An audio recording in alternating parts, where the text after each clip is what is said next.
Good morning, everyone, and welcome to the Prince Magnum channel where hot rodding and romance do coexist. I'm your host, Prince Magnum. Welcome to a morning Sober Talk live stream. Sorry about yesterday. As people make their way in, I will tell you what happened. It's very interesting to say the least. Right now, I'm doing the usual, kind of getting everything all set up. Um, but if you, so Yeah, we're live this morning. I said I would go live about 9 o'clock last night. A lot of people were awfully like, you don't normally miss a sober talk. But last night was finally the exception to the rule because exhaustion kicked in. Um,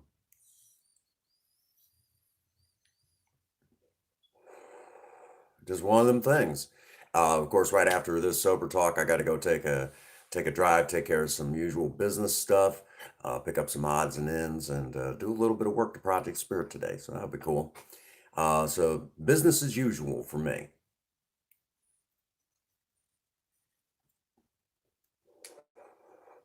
Wanted to try to live stream last night, but my OBS was acting up, so I got to get Princess Faye to look at it a little bit because it's not connecting to YouTube for some odd reason. I'm not 100% sure. And what's going on this morning, Simon? Good to see you. It's an early morning sober talk. I know Ian said if he was able to, he would try to sneak in and hang out with us a little bit this morning, but one of them things. He may be too exhausted. He didn't sleep well last night. He was awfully worried about me. And sober talk. Normally, I don't miss sober talk on Thursdays, but last night was the exception.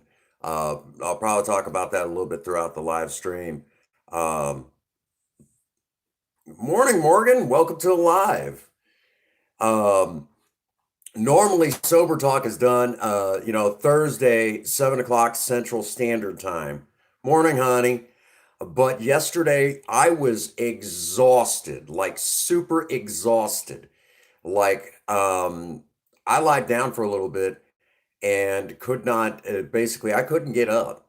And it was about 9 o'clock in the evening when I finally got up to start my day. Um, and I'm like, there is no way I'd be able to stream, sober talk this late. I was just exhausted. And a lot of it had to do, Wednesday night coming into Thursday, I could not sleep. And I take spells like this every once in a while where I just cannot sleep. It is a pretty nice day. It's looking like it wants to rain out here where I'm at. Looks like it's wanting to rain, but some people love the rain, some people don't. So, however you want to look at it, the weather isn't that bad. It's not cold. It's not cold for a change, and that is always a plus. It's not cold. I like that. Um, I get tired of the cold weather. It as I'm getting older, it gets harder to deal with the cold. I'm not gonna lie. It gets really hard to deal with the cold as I get older. I know, think different. I'm sorry about last night. I know normally I don't miss a sober talk, but exhaustion kicked in and I had to lay down. I really had to lay down. And when I did, I did not get up. I did not get up. Um, Basically what happened Wednesday night, I could not sleep. I did not sleep. I maybe catnapped here and there for maybe a half an hour to an hour, but I would not stay asleep. And I was up and at it pretty much the rest of the time. So there you go. I really just, yeah, I just take spells like that every once in a while. But, that's one of the joys of this. And there are days that I've often wanted to do like an early morning sober talk, kind of help somebody, help people kind of, deal with the day. Um, Over in Park Hills, my one of my old home groups. Morning, Raven. Good to see you. So that's been, over there in Park Hills, my old home group is the Noon Topic group, and the Noon Topic group, they're still there uh, at this little church, and I think they've been there for years, years. But I know at one time it kind of moved around a little bit. it moved around a little bit. I know it was over there. Uh, I know, shoot, the Noon Topic group's been in that one spot. Yeah, Raven, I conked out last night. I was exhausted. Exhaustion just kicked in. Wednesday night coming into Thursday morning, I did not sleep. I didn't sleep hard. I didn't sleep at all, hardly. I think maybe at best I had 1 or 2 hours of sleep all total. So I mean, I just could not get up. I could not physically get myself last night to get up. So, for some reason I take spells where I will not sleep. And I don't know why. And I know Bad Bad and I were running yesterday in Save the World. We were having a great time, but exhaustion kicked in and I laid down and it was probably about 5 o'clock and I figured, okay, I'll be able to get up about 6.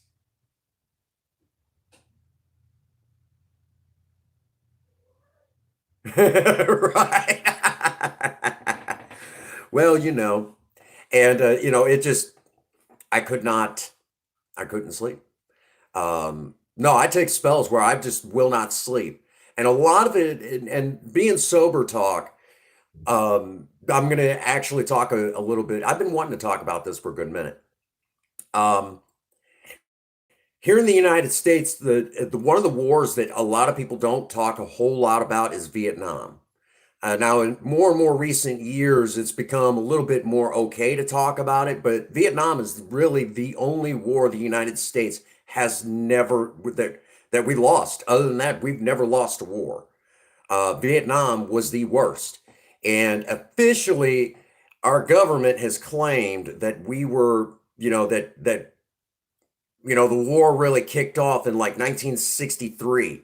Well, that's not true. We had boots on the ground in Vietnam all the way as far back, if I remember my history correctly, 1958. And we didn't fully get out of Vietnam until 1975, the year Project Spirit was brand new. So if that's any indication,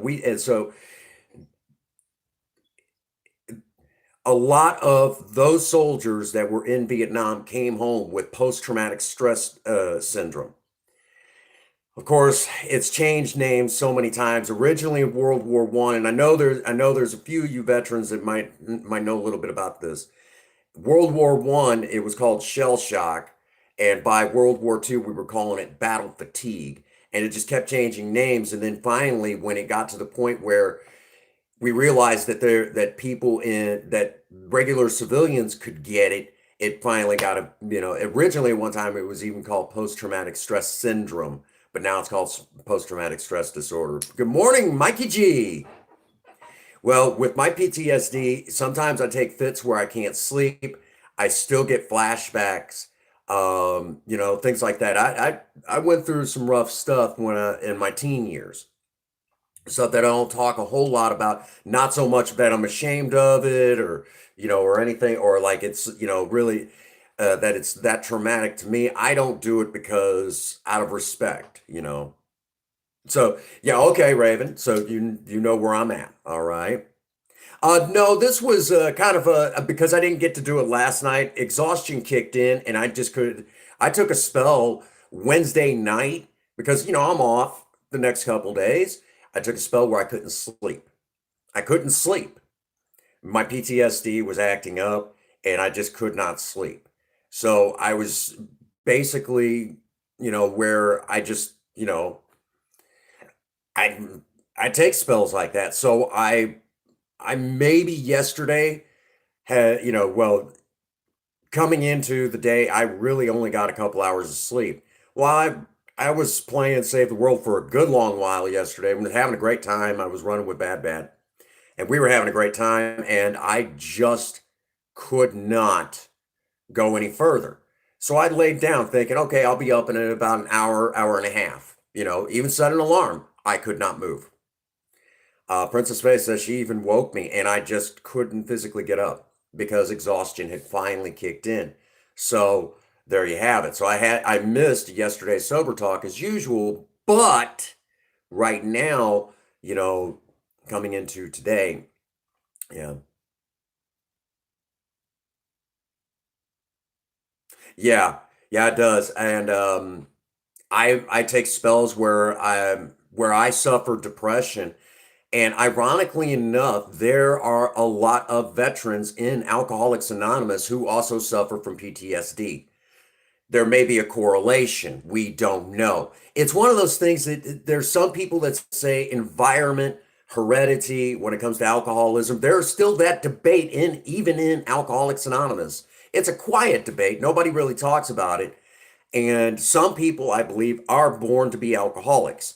Some people were kind of, had something happen traumatic and it drove them into alcoholism. And then there's like kind of like the combination of the two, the two. I mean, it just depends. What makes an alcoholic? I know science says, oh, we've isolated, a gene. Awesome. Okay. Thank you, Mikey G. So there's still that debate, and it's a quiet debate. It's not like a heated debate, but a quiet debate. And honestly, every story I've heard, some people, a lot of us honestly feel like we were alcoholic always.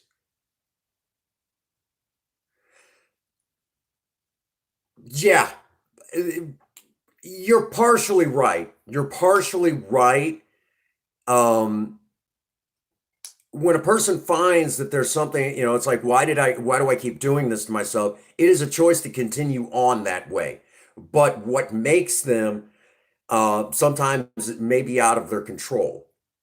Um, is the best that I could put it. It would be almost the best way I can kind of describe it in with the born to bees, if you will. There's something in our makeup that we're not 100% sure why it's there or what. Uh, Actually, better example, Alcoholics Anonymous does extremely well with Native Americans. Evidently, well, but there again, there's extreme poverty on the reservations.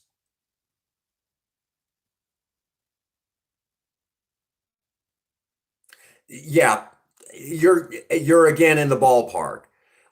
It's kind of hard to. It's one of those things I almost need to sit down and actually kind of do an actual talking video, kind of explaining it all. But there's that again. Science has shown that there is something in the genetic makeup that can make this possible. So now that I've basically said that, because there's so many of us, in Alcoholics Anonymous that have had traumatic experiences too, there again, I think a lot of it is it just depends on the person. Maybe the conditions are right, they've got something in their genetic makeup, and then something happens and it kind of triggers the right thing that, oh, I need to just kind of let it go. So they have a drink, and then next thing they know, they're constantly trying to escape that whole thing. The body becomes dependent upon it. And again, that's a whole nother subject for a whole nother time. It's a lot of sciencey stuff that I really don't, it's too early in the morning for me to talk about. you know, just one of them things. But in a nutshell, by and large, there, when I first got sober, there was a lot of Vietnam veterans that I was going to meetings with. A lot of them. Right. Thank you, Raven. You're absolutely dead on there. There was a lot of Vietnam veterans, and two particular gentlemen in particular.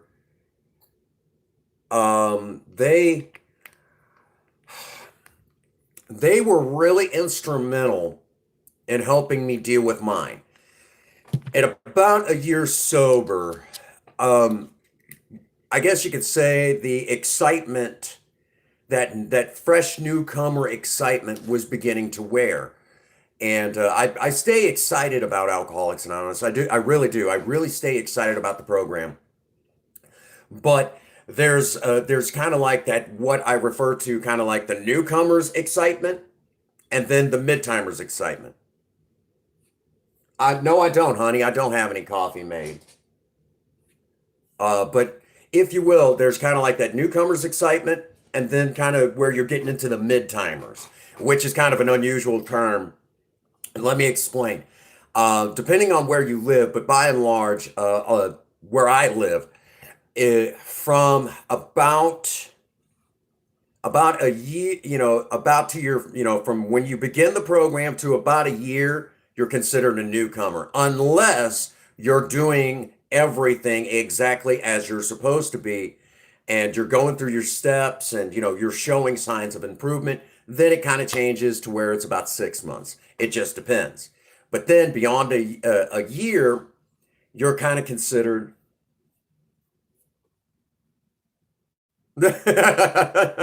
Actually, I decided to drink a glass of water this morning to kind of take it easy on myself. But guarantee it'll be coffee the rest of the day. I already had a couple cups of coffee this morning, but I gotta take care of me. So, again, if you will, now that I've kind of said that, the only reason why I do is, anymore is because it takes a coffee maker like 6 years to make one pot of coffee. I mean, you can start it right now and it'd probably be done by the end of the stream. So, at about that year marker, it's kind of like the excitement of that being that newcomer is now wearing. I'm still learning stuff, and of course, I'm still learning stuff today. There's a lot to learn in Alcoholics Anonymous, but it's kind of like, I'm transitioning over to that mid timer. Now, when you get to about 10 to 15 years, depending on where you live, but usually most places about 10 years, you're considered an old timer in the program. And so now I'm considered an old timer. But now take this in for a moment. Okay. I'm 41 years old and I'm already considered an old timer. So if you tack on, we'll say another 10 years, at the age of 51, I'll have, 25 years in the program. And usually those that are 51 usually don't have more than 5 years. Most everyone gets sober around 35 to 45 years of age. That's the age group, usually when everyone's starting to make their way into Alcoholics Anonymous. So in my particular case, I was an oddity because I came in at the age of 26. So when I'm turning 46, I'll have, if I stay with it, at the age of 46, I'll have a grand total of 20 years. And that's kind of unusual, except there is one particular story that I have actually seen. I remember reading a pamphlet one time, and basically the pamphlet was, "You think you're too young." And the person in there was 14 years old. Well, online, ironically enough, I actually met someone once online, the woman in the story that was too young, that got sober at the age of 14. I actually had a chance to talk to her online once, and it was the coolest thing ever. I I was I was like, "I know who you are. You're from the story. You're from the story." And she's like, How did you feel?" I said, "Because I read your story in the AA pamphlet, and I love your story because when I read your story, I was sitting there thinking that I was too young to be in Alcoholics Anonymous." Hey, morning, Chairman. How you doing, buddy? So I was sitting there thinking I was way too young to be in Alcoholics Anonymous, and here we are now. And when I told her this at that time, I think I was like 9 years sober when I had the chance to talk to her. It was cool, really cool.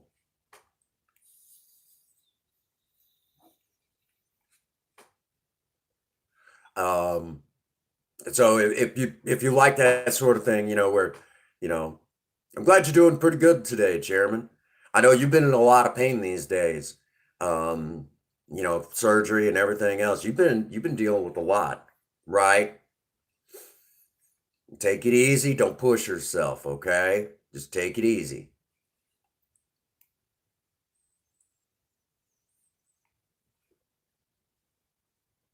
So again, um, so around the year time, I had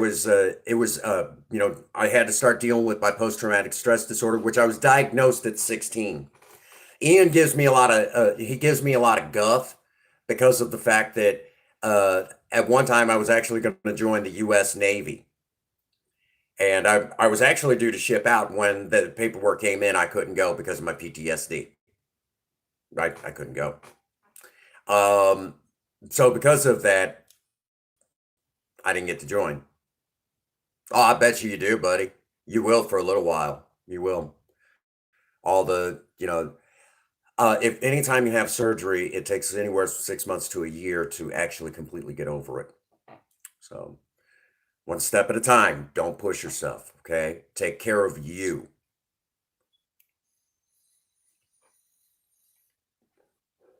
So, in dealing with my post traumatic, it was actually Vietnam veterans in Alcoholics Anonymous that taught me how to get over what I was, to kind of get through it, taught me how to live. And ironically enough, I love hanging out with veterans. I love hanging out with veterans because for some odd reason, I get them. I understand them, that sort of thing. And so uh, where there's a veteran, you'll find Prince Magnum, close by because of the fact that I can relate to what a lot of them deal with. Yeah.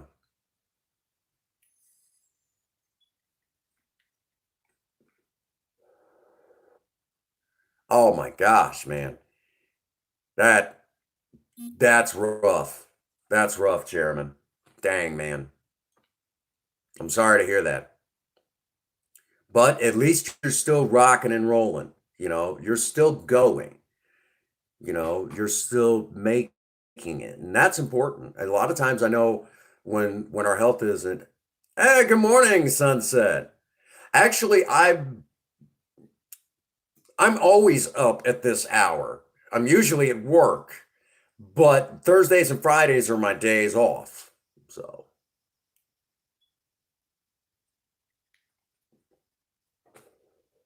So I'm always up at this hour. I just don't stream usually at this hour because I'm usually working on videos. Last night I missed last night's sober talk because I was um I was in bed and I couldn't get up. My mom actually got this for me. It's a Route 66 t-shirt from Springfield, Missouri. Yeah, the car museum out there. I'll tell y'all right now, um, one of I kind of my bucket list, if you will, kind of part of my bucket list is once we get Project Spirit done up a little bit more, I am wanting to take her on a trip of what's left of Route 66 and video the whole fucking thing. And hit every old road, uh one of those like the side shows where there's kind of like it's kind of like those old roadside attractions that you don't really think about anymore. Stuff like that. I so want to do an old, one of the old styled family vacation road trips. You know the type I'm talking about, where you hit every side stop and everything, and that what's left of Route 66. I want to do it. I so want to do it, and it'd be really awesome.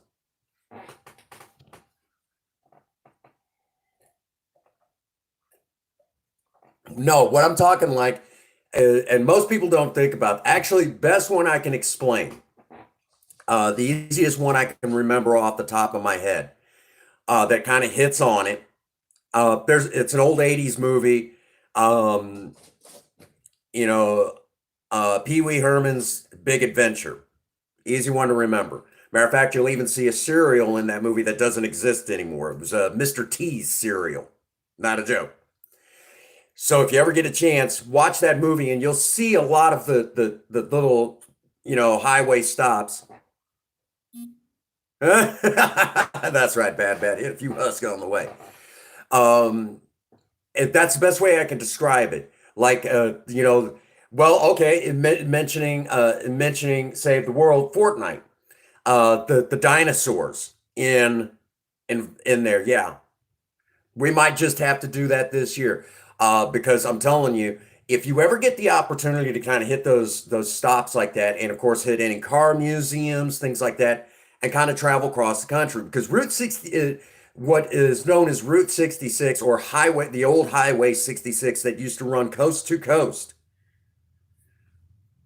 run coast to coast here in the United States, is pretty well all chopped up. It doesn't hardly exist anymore.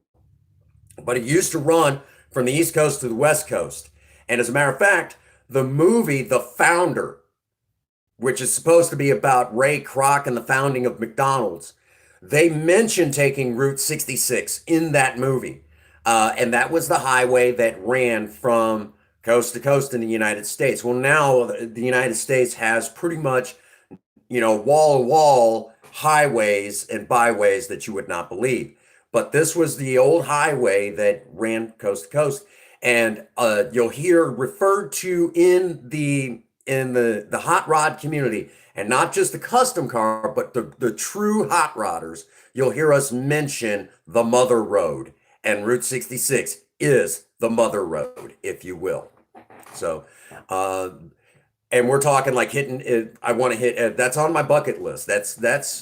I've before I got sober, I always dreamed about doing it, and now that I'm in sobriety, that is something I want to do. I want to do this.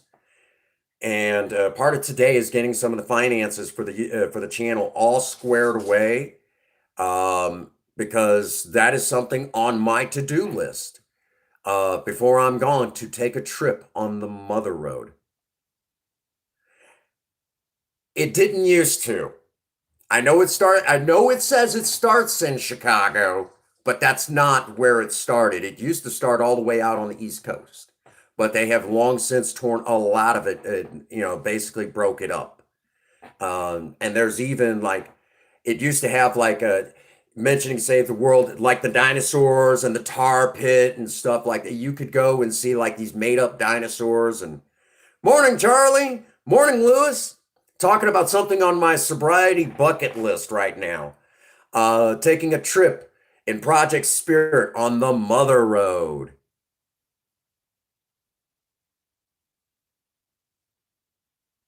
Okay, that's another one. Well, us old hot rodders still call it that.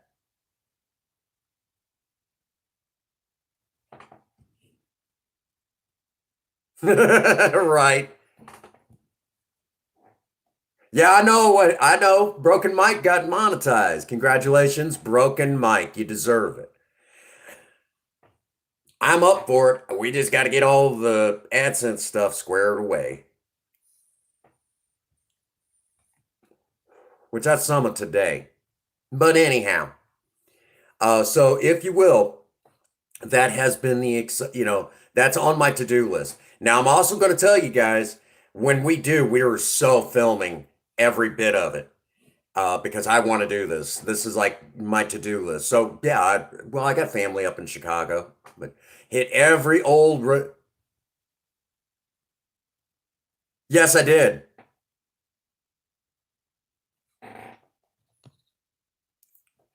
I've heard that one too, but it's been a long time. You actually had to refresh me on it.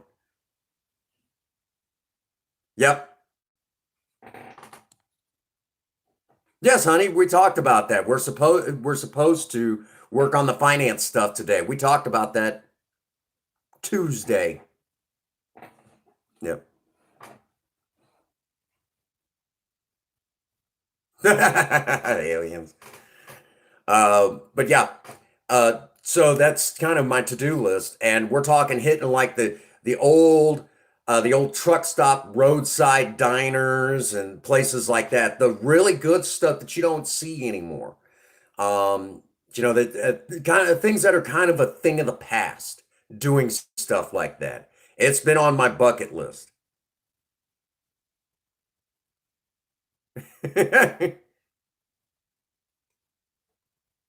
Oh, I don't know. But that's been a bucket list thing of mine for a long, long, long time.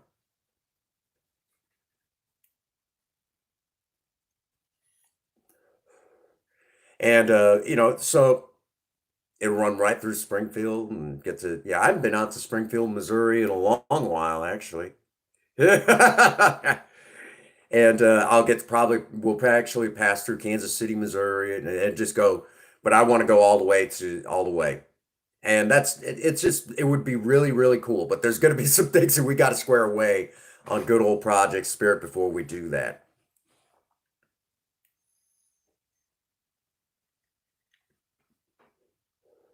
She's giving you grief. And brother, you two are giving each other grief right now. You calm yourself.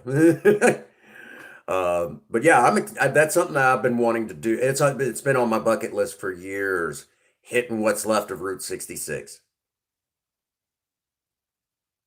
Really, honey, I didn't get a chance to. Um, so I'm looking forward to this excitement. Yeah, Charlie, that's good old Bad Bat. He plays a little bit of everything, but him and I are usually on Save the World. Don't you dare start with me.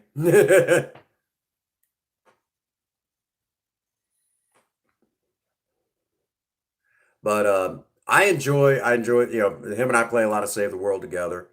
Um, so we have a good time, real good time.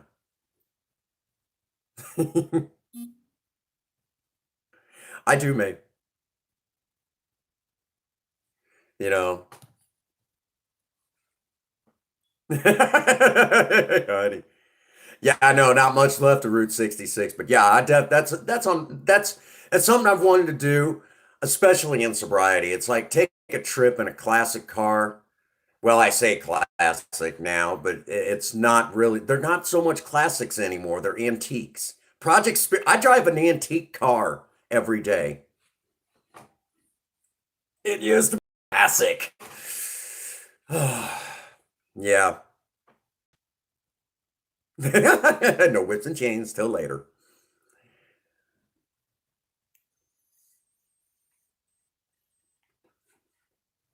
You don't want to film all of Route 66?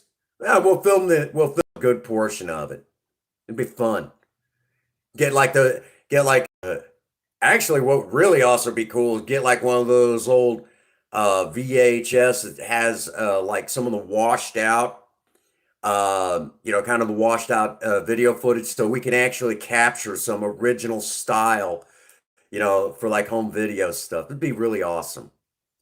I'm sorry, I'm nostalgic. Leave me be.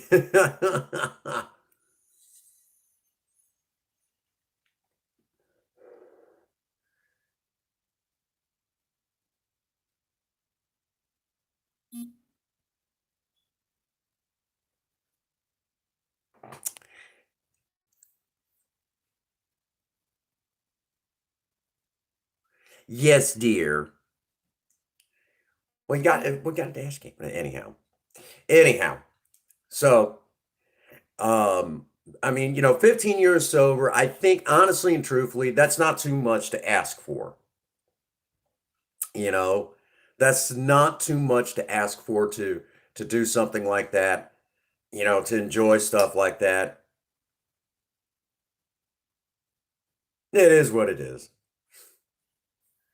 Uh, it's the exciting stuff. I seen that, Lewis. It popped up on my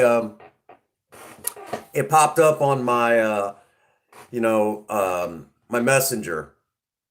I don't get it. I don't get in the messenger, a whole lot. You guys talk about all sorts of stuff, but I try to keep up with it as much as I can. A lot of times when y'all are doing stuff, I'm usually at work. Oh, thank you, Lewis. I appreciate that. Yeah, it popped up on my messenger. You'll hear it, you hear it every once in a while, buzz and ding and go absolutely ape. Just one of them things. Ding. There was one day I was doing a cinnamon live, and I went to do something on my phone, and when I opened it up, my old one, it connected to everything. Hey, Adelaide's Advice Attic. Ooh, good morning. Good morning. Good to see everyone. I'll just call you Addie for short if you don't mind. Bad, you honorary cuss. Yeah, you added me a little while back, and I good morning. Good morning. Yes. Normally sober talk happens in the evening times at 7 o'clock Thursdays, but my PTSD was acting up a little bit and I couldn't sleep. And it does happen from time to time. But after this, I get to go do life stuff. Life stuff. Now, if you're fairly new to sober talk, let me tell you all, when you get into sobriety, Your life isn't over. You have to carry on with life in some way, shape. You have to put your life back together, but you have to carry on with that life. Okay. And so you'll hear me talk about, uh, oh, that's awesome, Addie. I like that. You'll hear me talk about life stuff in sober talk, and and some people might say, well, what does this have to do with sobriety? Everything. Everything. And hang on a second. I keep real quick. This, I'll know in a second.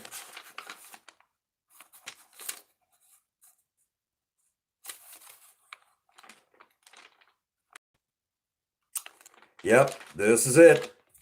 My original big book from when I got sober 15 years ago. I actually had to have this thing restored at one point in time. Yeah. But there's a specific spot that'll kind of say it all for you, if you will.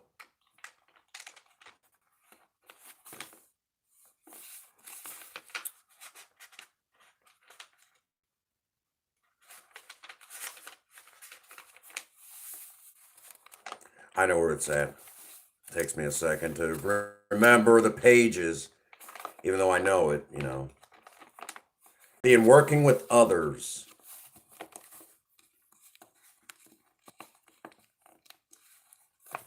And it'll kind of narrow it down for you guys.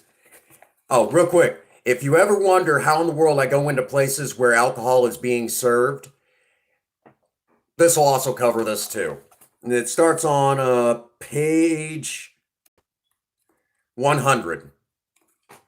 This part, but it's at the very bottom, and it starts off like this. Assuming we're spiritually fit, we could do all sorts of things alcoholics are not supposed to do.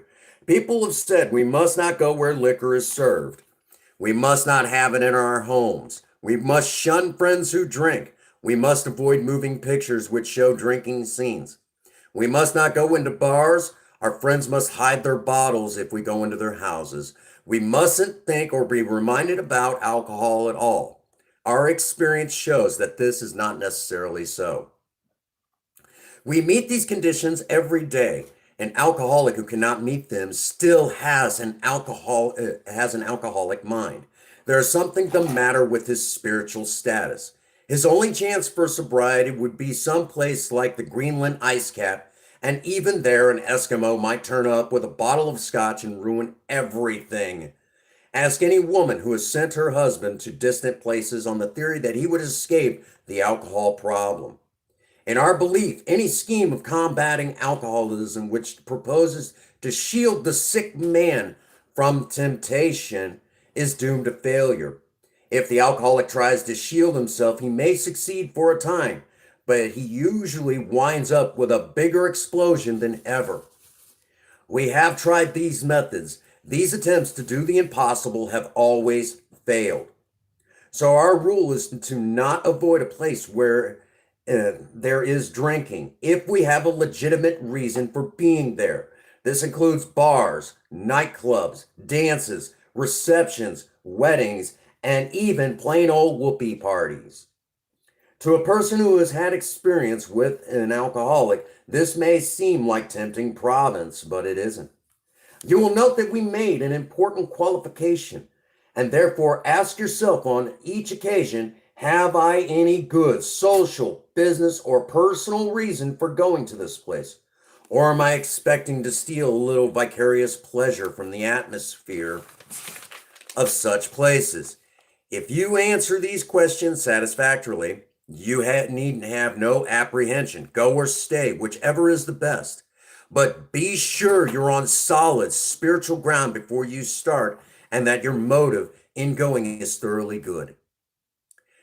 Do not think of what you will get out of the occasion. Think of what you can bring to it. If you are shaky, you'd better work with another alcoholic instead. Why sit in a place with a long face in places where there is drinking, sighing about the good old days? If it is a happy occasion, try to increase the pleasure of those there. If a business occasion, go ahead and attend to your business enthusiastically. There you go. There you go. Who is it? Oh, hang on a second. I'll get to you guys' comments in a moment. Go ahead and attend to your business enthusiastically. If you are with a person who wants to eat in a bar, by all means, go along. Let your friends know they're not to change their habits on your account. At a proper time and place, try to explain to all of your friends why alcohol disagrees with you. If you do this thoroughly, few people will ask you to drink. While you were drinking, you were withdrawing little by little from life. You are now getting back into the social life of this world. Do not start to withdraw again because your friends drink liquor.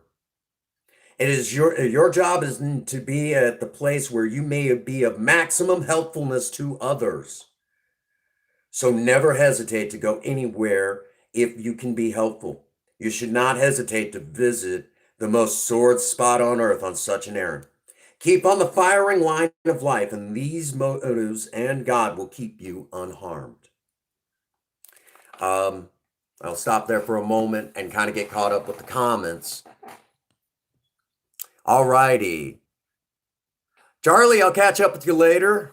Oh yeah, you're in the same boat with me, Chairman.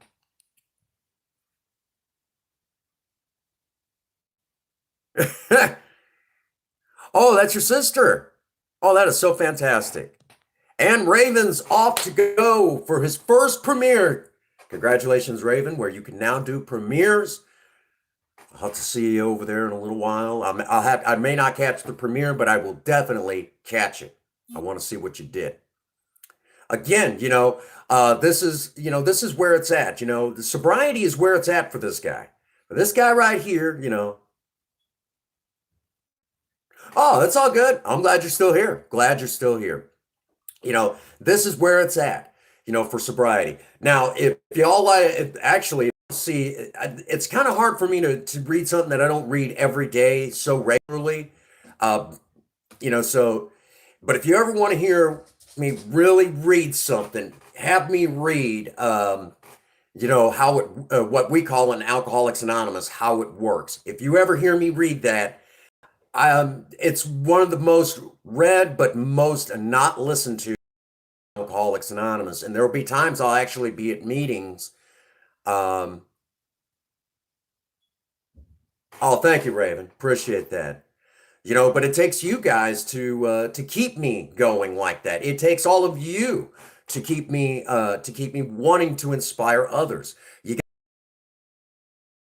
Alcohol, my journey in recovery may be a personal journey, but I don't go it alone. That is the honest to goodness truth. I still need not only the members of Alcoholics Anonymous to keep me sober, but I need all of you too to keep me sober. So if you've ever wondered if, am I worth anything? Am I important? Am I special? Is there anything, if you get down in the dumps and you wonder just for a brief moment if you are worth anything, right now, if you're watching this, even if it's on the playback, are already helping. By helping me stay sober, I can then try to reach out and help other people. You have no idea how many people right now you yourself could actually be helping, and you may never see their face. You may never know who they are.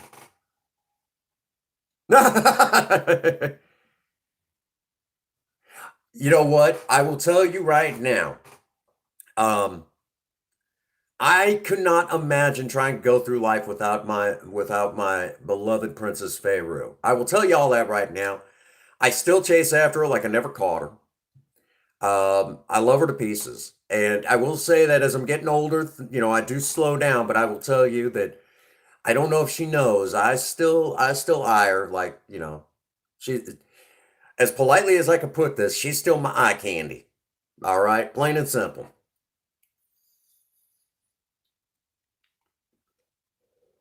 My wife is still my eye candy.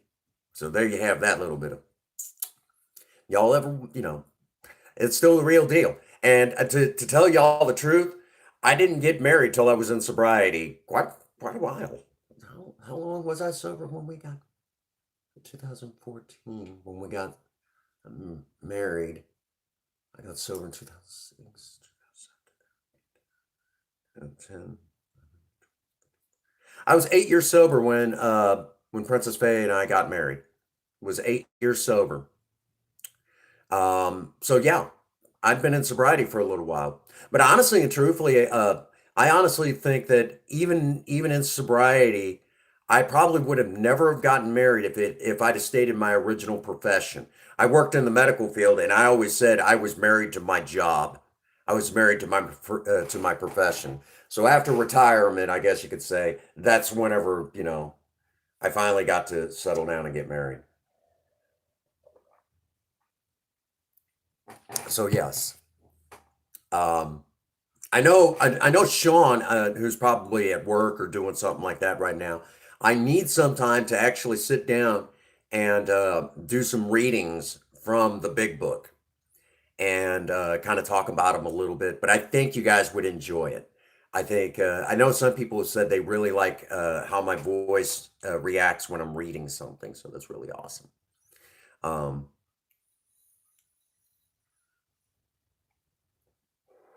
the exciting stuff, the exciting stuff. This is where it's at for me.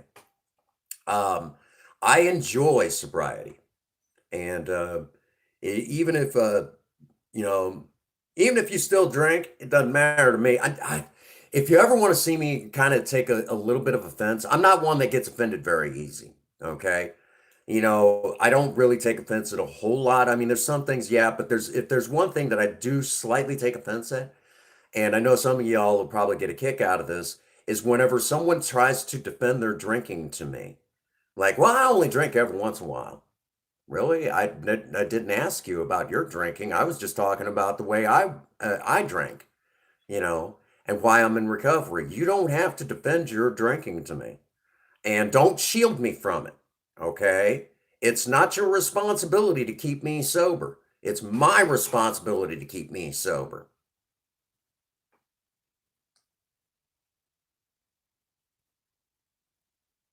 Oh, really? That's awesome. Right, Raven? That's awesome. Um, so it's just one of those things. So if you will, with my sobriety flight. I've never heard one of those, but that does sound really cool. I will tell you all, that in sobriety, it's like I always get upset when people say, "Oh, I shouldn't be drinking around you." I'm standing in a little fucking bar and everybody's drinking around me. It's not your responsibility to keep me sober. And I've went into karaoke bars, and some people got to have a few drinks, and sometimes they do other stuff too before they could get up on stage and perform.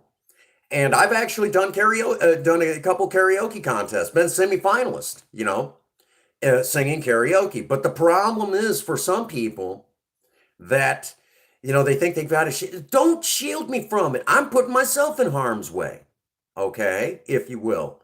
But it's not your responsibility to keep me sober. It's my responsibility. I actually get really upset at that. And don't defend your drinking to me. If you enjoy it, have one for me. Have two while you're at it. And celebrate the fact that we're all still here to celebrate life. And that I'm here to be able to not only celebrate life, but I'm able to celebrate it sober. So have two for me while you're at it. They don't have to be big ones. Just whatever you like. And raise that glass high for me and say congratulations on being sober today, for me. Yeah, Batman, that's awesome. Um, it's just one of those things. Exactly. And honestly, if I honestly picked up a drink at this stage in the game, I wanted to. Okay, I wanted to. There's no if, ands, or buts about it. I wanted to at that point. If I picked up a drink right now, it was because I wanted to. Okay. Now, I will also say,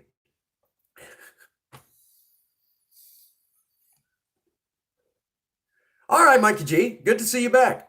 If I will honestly say that if I ever did relapse, or as the old timers,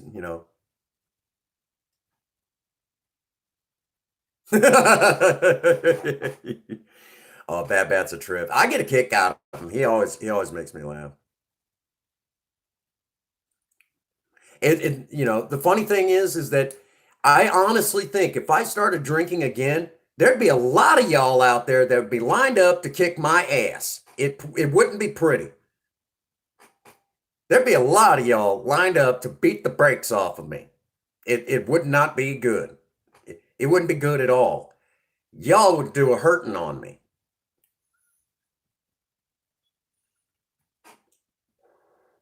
Actually, it'd be pretty bad. It wouldn't be good, you know.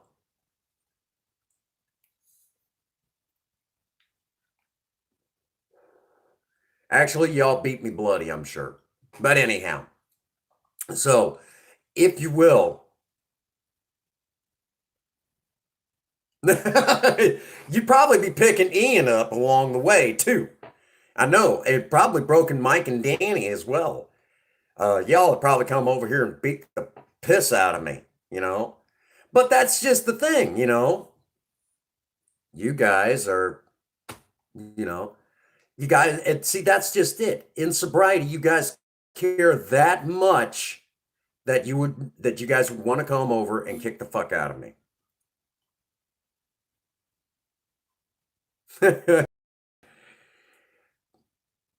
Actually, there'd be quite a few people that bludgeoned me bloody on that one. Even sober man who's like, it's the disease of alcoholism.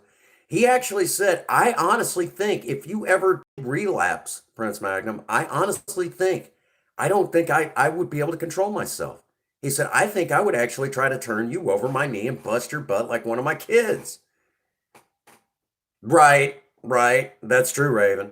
And I'm like, how the heck he's like, I don't know. He's like, you know, it would probably just devastate me if you ever did relapse. That's okay. I believe it. I honestly believe it. Sober man and I've had the opportunity to get pretty close over the years, and more than anything, he's like a father figure to me. And I don't want to tell too much of his story, but he had some problems where he was kind of on the outs with one of his kids, and I told him, I said, I will tell you right now. I said, you know, I'm sorry, but it's he's the one missing out. He's the one missing out. I pity him. I have nothing but pity for him because he doesn't know. And sober man broke down into tears when I basically said, I look to you as a father figure. My dad, I love my dad, and my dad and I don't talk anymore to each other. He has nothing to say to me. And the door's open for him anytime he wants to talk, but we don't talk. I don't know what his problem is. He gets more hidebound and stubborn as the years roll on. It's like we just can't see eye to eye. It is what it is. But now that I've said that, I will also say that that sober man, is he gets it. He gets it. You know.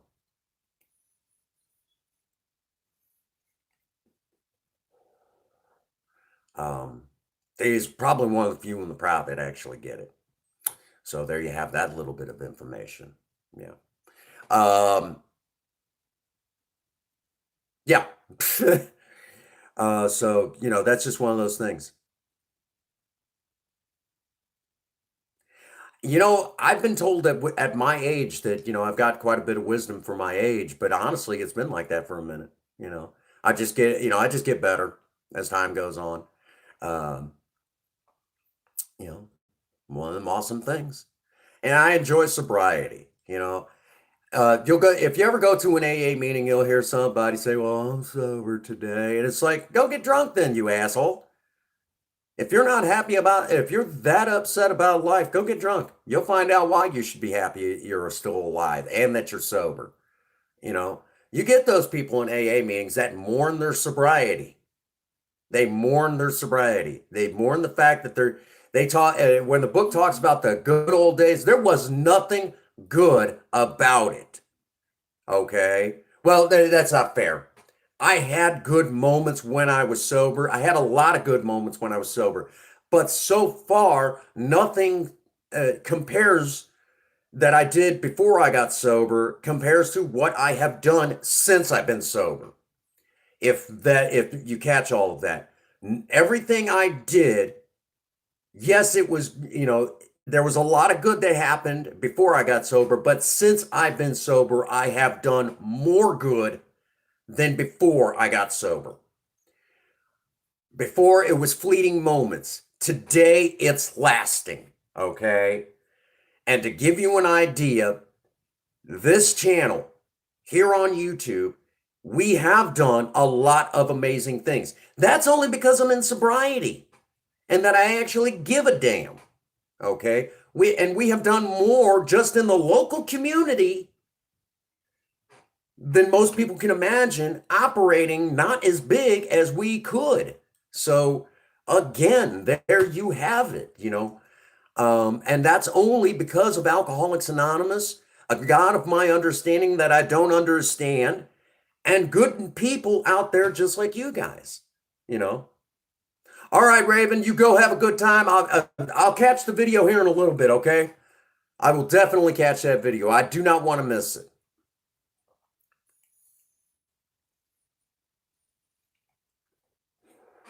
It is all of you that help make that possible. And I can't thank you all enough for that. So tuck that in, okay? Again, it's all of you that help keep me sober. You never know. You never know. But that's just the thing. You know, since I've been sober, I've been allowed, if you will, in my lifetime to touch a lot of lives. And I'm very grateful for that. I'm very grateful that I've had the opportunity to reach out to other people, that my life has a positive meaning, I guess you could say. And I'm very, very grateful for that. You can't say enough good about that. It's good stuff. It's good stuff. So again, if you are looking for something positive in your life, I hope you found it today. You know, and that's the joys of sobriety. You know, real quick, I'm going to tell y'all a funny story. I remember talking, I was probably about 3, maybe 4 years sober. And I remember talking to this guy and he's like, did you ever, in sobriety, did you have an intervention done? I said, not exactly. He's like, interventions are cool. I'd become an alcoholic just to have an intervention. I'm like, are you talking about the TV show? Exactly. It just looks so neat. I said, it is not what you think it is. It's not that exciting for the person that's going through it and the people that are experiencing it. It may look good on TV, yes, but it isn't what you think it is. It isn't good. It is not good. When family has it's so I don't know where he got that idea was so cool. When an intervention has to happen with family. Um, it's not good. It sucks. It's embarrassing for everybody, including the family of the alcoholic or the addict. It isn't good. So I don't know where anybody would get that that's okay. But I will tell you that in my lifetime, since I've been sober, um, my mom will tell you that she would only have her son like this. You know, my mother will tell you she's very proud of me, and um, my mom, my mother-in-law has actually heard my story, and it's one of my most favorite stories in sobriety. When I was at an AA meeting and I got asked to tell my story, my mother-in-law heard my story, and we actually cried together. My mother-in-law and I cried together. So if my mother-in-law ever sees this, just know that that's one of my favorite all-time stories in sobriety is when you heard me as a speaker. And you know, I know Mother's Day is coming up, so I got to do something for my mother-in-law and my mother. I think they'll enjoy it. I think they'll enjoy it. All right, so we are at pretty much the top of the hour. We've went for about an hour now, and I've enjoyed, you know.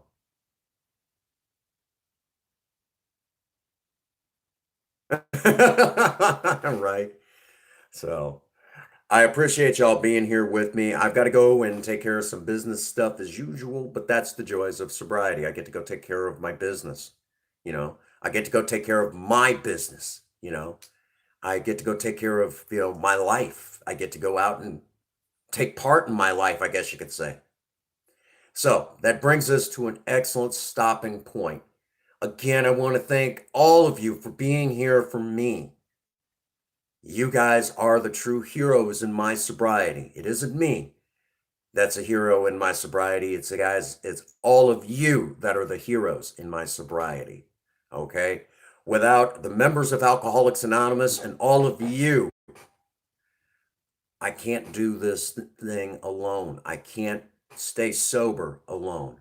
I need all of you to help me stay sober another 24 hours. So that brings me to the most important part of Sober Talk, where I get to say to all of you, I hope at day's end, all of you need me as much as I need you. And with all of that being said, if nobody has told any of you that they love you today, Prince Magnum does. God bless you and have a happy 24. Thank you.